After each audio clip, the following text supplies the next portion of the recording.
The OSI model. What is the OSI model? The OSI model, or Open Systems Interconnection Model, right, is an absolute fundamental model used in networking. This critical model provides a framework dictating how all network devices will send, receive, and interpret data. One of the main benefits of the OSI model is that devices can have different functions and designs on a network while communicating with other devices.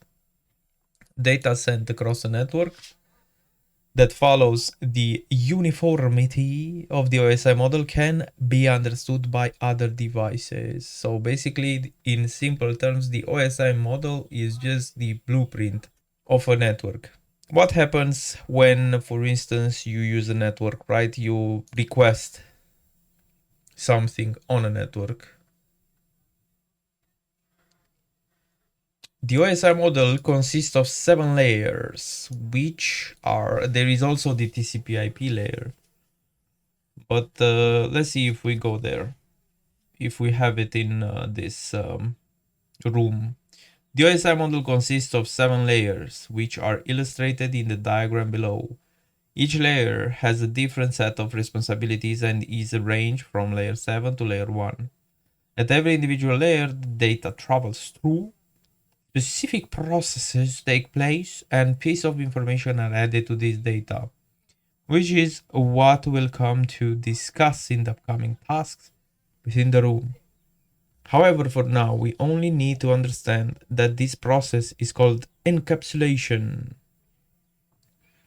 And what the OSI model looks like.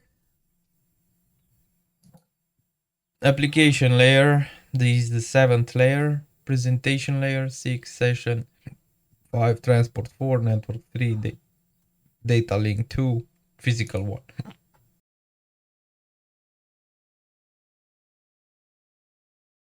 All right, this open systems interconnection.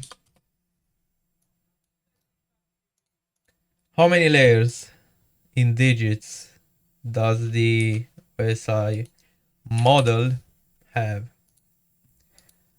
What is the key term for when pieces of information get added to data?